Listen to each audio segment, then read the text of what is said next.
pajak kita yang 200-an sampai 300 triliun didapat dari majeki. Jadi rakyat jangan dipajaki banyak-banyak. Yang gini-gini yang harus kita pajaki gitu. Itu memerlukan memerlukan nyali, memerlukan biji gitu dah kalau ngomong. Pemimpin yang benar-benar revolusioner gitu, berani gitu melakukan hal seperti gitu untuk rakyatnya.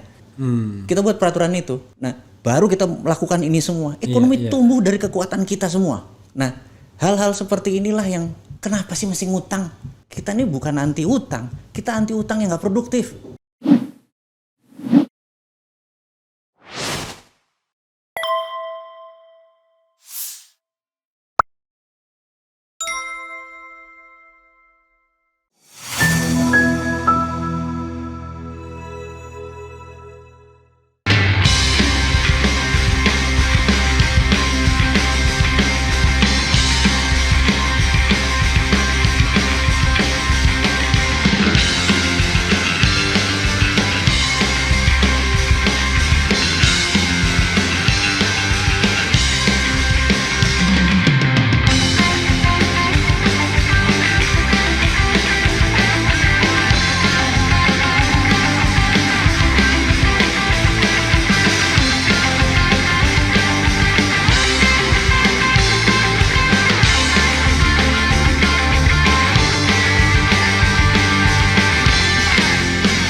Iya. Jadi kita lanjutin yang tentang UNCLOS bahwa ada peraturan yang perairan kita walaupun kena secara zona eksekutif ekonomi itu kalau dilewati tetap nggak boleh di-charge. Saya pikir kita harus menunjukkan taringnya kita.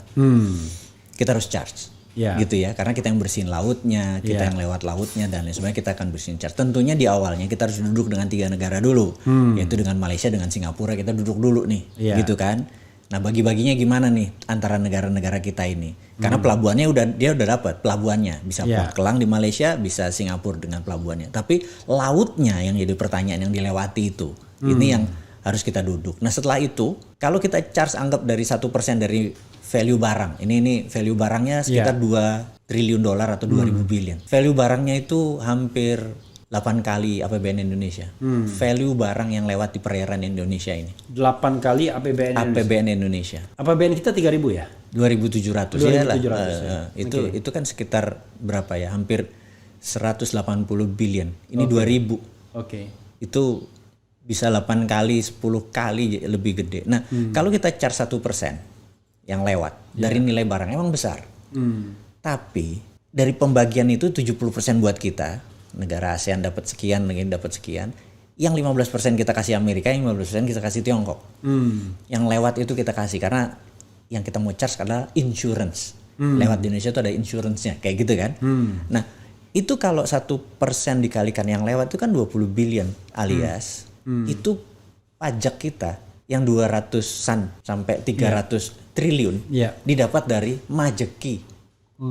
Jadi rakyat jangan dipajaki banyak-banyak. Yang gini-gini yang harus kita pajaki gitu. Itu memerlukan memerlukan nyali, memerlukan biji gitu dah kalau ngomong. Pemimpin yang benar-benar revolusioner gitu, berani gitu melakukan hal seperti gitu untuk rakyatnya gitu. Terus bilang, wah kita harus duduk di PBB. Duduk di PBB, kita harus ngelawan ini semua. Kita duduk, semua bisa dinegosiasikan. Kita bisa menyuarakan hak kita gitu ya. Nah, ini kita buat tim khusus. Nah, itulah membuat nanti APBN itu bukan hanya datang dari pajakin masyarakat, tapi memajakkan orang lain yang melewati wilayah kita juga. Itu salah satu hal yang membuat PDB kita bisa naik. Itu yang kita bilang bahwa, wah kalau New Mind ini gini. Kita biar teman-teman yang baru ngeliat Bosman di channel ini dibilang orang siapa sih, bener nggak? New Mind ini hanya sebuah ide di dalam bernegara, khususnya ekonomi, menggunakan namanya MMT. MMT adalah Modern Monetary Theory. Modern Monetary Theory ya. Modern Monetary Theory ini foundersnya adalah Michael Hudson. Michael Hudson ini pendiri Hudson Institute yang di tahun 71 menyarankan Nixon untuk melepas dolar underlyingnya dari emas. Menjadi hutang, menjadi project negara lain tentunya ya, gitu. Jadi Indonesia punya project apa, bangun ini, nah dipinjemin. Nah itulah printing money-nya berdasarkan project itu. Gitu. Selama 50 tahun dunia per hari ini, teori ini membuat Amerika menjadi negara sangat kaya. Amerika tuh kayanya sebenarnya dari mulai tahun 71 itu. Ya kemarin-kemarin biasa aja, tahun 60, tahun 50 biasa seperti dagang seperti biasa. Setelah itu kecepatannya tinggi sekali, gitu ya. Di tahun 60-an itu diglorifikasi setelah dia kaya. Jadi kita tahu cerita tahun 60-an mereka. Biasa aja sebenarnya, biasa aja gitu. Kalah perang baru bangun dalam negerinya gitu ya. Tahun 71 dia menjadi pengendali. Nah, MMT ini, Michael Hudson ini saat ini murid-muridnya seperti Stephen Kelton itu ada di Bernie Sanders. Jadi kalau dulu pernah ada Partai Demokrat, kan ada Republik ada Demokrat. Saya ini pendukung Bernie Sanders. Bernie Sanders. Bernie Sanders karena dia punya calon orang penasihat keuangannya adalah Stephen Kelton, ini teman itu ya. Dialah yang mengajari saya tentang bahwa defisit itu mitos. Defisit neraca perdagangan itu mitos. Inflasi itu mitos, gila nih orang. Tapi negara-negara yang sudah mengikuti modern monetary adalah tahun 89 Tiongkok menggunakan MMT, modern monetary theory, karena Michael Hudson dari tahun 81 sampai 91 dia guru besar ekonomi di Peking University. Politbironya Partai Komunis Cina saat ini adalah murid dia, gitu. Nah, di tahun 89 ada sebuah peristiwa yang menarik yang namanya Tiananmen Square. Di Tiananmen Square itu tabrakan dua hal, demokrasi atau komunis tetap dipakai. Maka 12 politbiro bilang, mau jadi demokrasi, lo ikuti kata demonstran atau mau tetap seperti begini, kita akan menggunakan teori lain. Deng Xiaoping memutuskan 10.000 disikat itu ya. Akhirnya balik lagi menggunakan. Nah, 40% investor keluar dari China karena hak asasi itu terjadi. Pada saat kekosongan itu, apa yang mereka lakukan? Ada sebuah buku yang menarik namanya Tiananmen Papers. Tagline di bawahnya, The Secret Meeting That Changed China. Mereka merubah. Akhirnya mereka menggunakan dua currency, yuan untuk internasional pakai dolar, renminbi di lokal berdasarkan project. Karena itu dia bisa membangun gila-gilaan, tapi renminbi cuma diputar di dalam negeri doang gitu ya. Keluar negerinya yuan pakai dolar, benar-benar. Itu yang mereka bangun. Toto 2008, China udah segitu gede gitu ya. Nah, apakah gini kalau kita tanya, dari tahun 89, anggap tahun 90 biar bulat gitu ya, sampai tahun 2020 itu baru berapa tahun? 30, 40 tahun lah kita anggap dengan persiapan mereka. Kalau 90 kan 30 tahun. China itu membangun 113 kota yang masing-masing itu gedungnya ada 2000, mulai dari rumah, gedung, perjalanan segala macam. Secara square meter bangunan dia membangun 25 miliar meter kubik. Itu kalau dikalikan 1 juta, itu APBN Indonesia 20 kalinya juga belum ada. Pertanyaannya siapa yang membiayai? Kalau tidak printing money berdasarkan project, nggak mungkin ada. Nah, MMT itu New Mind. New Mind-nya adalah anak-anak yang berpendapat bahwa kita anti inflasi, kita anti bunga bank. Kita kalau menjabat nih New Mind, bunga bank akan 0. Jadi Bang Refli kalau punya duit 1 triliun, biasa dapat 5% setahun, kira-kira dapat 50 miliar bunganya, depositonya, mendadak jadi 0. Ada 5.000 triliun uang di bank, mendadak jadi 0. Itu apa yang dilakukan kalau Bang Refli duitnya nggak ada bunganya? Ya ditarik biasanya. Terus dijadiin apa? Bisnis mungkin. Nah, karena itulah dalam semalam bisnis duit itu tuh keluar beredar di masyarakat, tapi kalau dikirim keluar tanpa underlying transaction, beli mesin atau segala macam atau impor sesuatu, hanya untuk taruh uang di luar negeri, 10 tahun flight capital, penjara. Kita buat peraturan itu. Nah, baru kita melakukan ini semua. Ekonomi tumbuh dari kekuatan kita semua. Nah, hal-hal seperti inilah yang kenapa sih mesti ngutang? Kita ini bukan anti utang, kita anti utang yang nggak produktif. Jadi saya dengar juga ya soal 0% itu negara-negara maju ada yang menerapkan itu ya? Ada yang minus. Maksudnya masukin uang ke bank. Bukannya dapat bunga tapi bayar. Di Israel begitu, di Jepang begitu. Namanya negative interest. Udah biasa kok itu negative interest. Jangankan 0, negatif. Jadi disinsentif orang mau taruh duit, menikmati hidup gitu ya. Di Jepang kalau nggak digituin, digituin aja orang masih naruh kok karena kuat nabungnya. Karena itu di Jepang kan deflasi bukan inflasi kan. Dia pengen inflasi, Jepang tuh pengen inflasi. Karena duitnya muter kan kalau inflasi, kalau deflasi duitnya diam. Nah, itu dikasih, bayangin kalau naruh duit harus bayar, ya ekonomi keluar kan akhirnya 1 triliun duitmu. Itu jadi pabrik, jadi gedung, jadi tanah, jadi semua jadi bisnis bergerak, jadi gairah. Ini yang harus kita stimulus gitu. Nah, saya lihat kebijakan bilang soal juga ya, pernah dibilang Ihsanuddin Nursi soal tiba-tiba dia mengaitkannya dengan ekonomi syariah yang anti bunga dan lain sebagainya. Mungkin jangan korelasinya bisa ke sana juga. Nggak tahu siapa yang duluan nih ngomong. Gitu ya. Tapi jelas MMT adalah begitu. Modern monetary theory adalah begitu basic-basicnya. Jadi kita nggak pakai bunga deposito. Terus kita pakai printing money berdasarkan project. Jadi bukan berdasarkan untuk create demand, tapi create supply.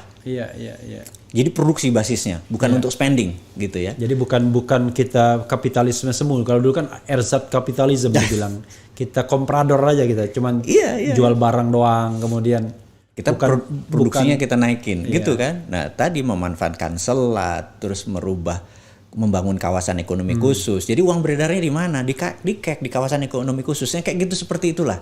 Tapi ada satu hal, Bung, setiap rencana ini kita kan ingat Habibie berambisi membangun Batam agar Apple head to head dengan Singapura gitu ya.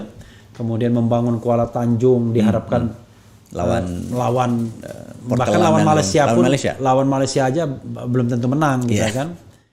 Ada satu budaya yang barangkali akan sulit di kita, korupsi kan. Budaya rantai itu yang Jadi gini, korupsi terjadi karena penyalahgunaan kekuasaan. Betul ya? Setuju ya. Jadi gini, saya ini kalau pemerintahan saya bagi dua. Ini versi saya nih ya.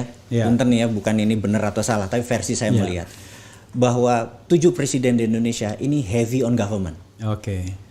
Nah, di Amerika juga negara yang menarik. Jadi kita contoh Amerika dulu, contoh baiknya. Bukan berarti saya pro Amerika atau anti Cina, enggak juga gitu ya. Kita ambil yang baiknya, yang cocok buat kita ambil. Jadi kalau Demokrat jadi presiden di Amerika, Partai Demokrat, maka dia heavy on government. Ada Obamacare, semuanya government, pajak, benefit kesehatan, benefit. Tapi kalau yang jadi Republikan itu heavy on private.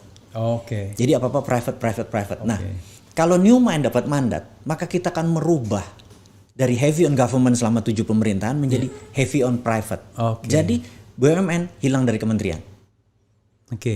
Dan BUMN di slimming karena swasta boleh punya power plant, swasta boleh punya mendistribusikan listrik, swasta. Kita majekin aja. Negara tuh majekin aja. Terus pegawai negeri. Kita contoh McDonald, ini hanya untuk for the sake of discussion. Burger deliver yang nanya mau beli apa, oke pesan ini, terus ke belakang terus dia disiapin burgernya, siapin french friesnya segala macam. Itu anggap digaji UMR supaya mudah, anggap 4 juta sebulan. Maka tahun depan dia harus naik 10%, jadi 4,4. Tahun depan dia naik lagi 10%, hampir 5 juta. Tahun depan lagi dia naik 5,5 juta. Itu based on apa? Kan kenaikan gaji setiap tahun kira-kira untuk penyesuaian dengan inflasi. Artinya di memang mandatory gitu ya. Biasanya karena mengejar inflasi kan. Anggap 10% di round, dibulatkan. Nah, di tahun keempat itu dipotong karena dia berdasarkan kontrak. Alangkah lucunya ada burger deliver kerja 15 tahun, gajinya 15 juta. Hamburgernya nggak bisa dijual 15.000. Jadi dia tuker lagi, orang gaji 4 juta lagi, diputer. I see. Biar karena dia tetap kompetitif ya. Kompetitif. Nah, bisa dibayangin pegawai negeri, maaf sekali lagi saya bukan ini. Ada dia cuma office boy, tapi karena udah 20 tahun gajinya 20 juta.